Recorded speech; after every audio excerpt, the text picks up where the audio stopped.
Good evening, my dear brothers and sisters in Christ Jesus. So, today we are going to look on the Genesis chapter number 30. So, what is Genesis chapter number 30 about? It is about an unfortunate competition between two sisters, Leah and Rachel. So, as Leah gave birth to 4 sons, as we have discussed in the past chapter, Rachel was jealous, obviously, and she wanted to also have children from her side. So she gave her slave girl Bilhah. She gave her slave girl Bilhah to Jacob so that he will sleep with her and give birth through her. Now that kind of competition went on, and through the slave girl of Rachel, Bilhah, Joseph got 2 sons, Dan and Asher. Dan means that Rachel is exclaiming that God has judged righteously now on her side, and another one is Naphtali. Naphtali means something like a good fight. It has become a good fight, something like that. So now, seeing that Leah as well, seeing that she doesn't bear any more sons or children, so she gave Jacob another her own slave girl. Her name is Zilpah. So through Zilpah, Jacob got 2 other sons. One is named as Asher, and another is named as the first is named as Gad, and the second is named as Asher. So this is how it is. I mean, now what happened one day, Reuben, the firstborn of Jacob and Leah, he got some mandrakes. It's a sort of a root plant wherein there is some superstition that having the mandrake, it's more like a love plant or something which increases fertility. So when Rachel got to know that Reuben got the mandrake, she came and asked for a mandrake from her sister Leah. Please give me your son's mandrake. Now Leah, how she exclaimed is like, you have already taken my husband, now you want my son's mandrake too.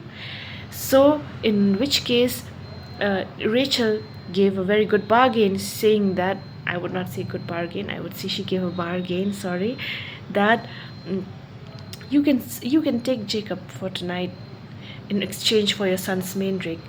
So like that, when Jacob arrived home, Leah just very confidently said to him that it's like I have bought you for tonight. Come and sleep with me tonight. I've bought you at the price of my son's mandrake.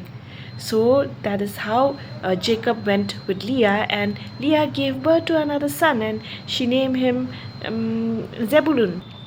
The 5th son by Leah is named as Issachar, and then she gave birth again to the 6th son, and she named him Zebulun. So on getting Zebulun, she exclaimed that people will call me blessed. Now after she gave birth to Zebulun, she gave birth to another daughter. Her name is Dinah, the only daughter, I think, of Jacob. Now after the birth of Dinah, the Lord also had mercy on Rachel. He wasn't always turned back away from Rachel. He understood her sorrow.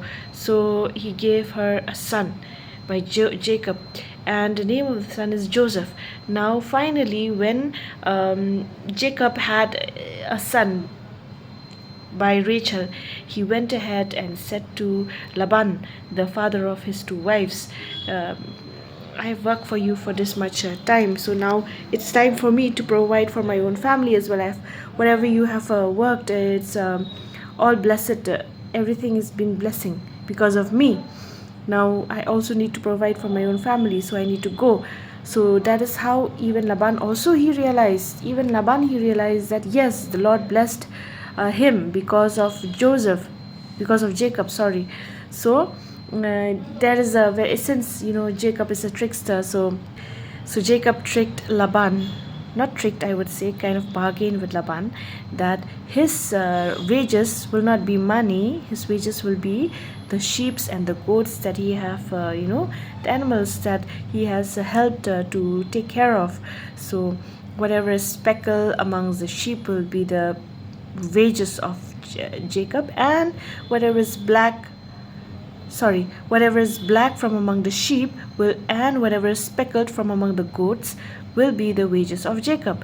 Now, so Jacob also, I think what he did was, there was a 3 days gap or something. I didn't understand much properly, honestly speaking, this part.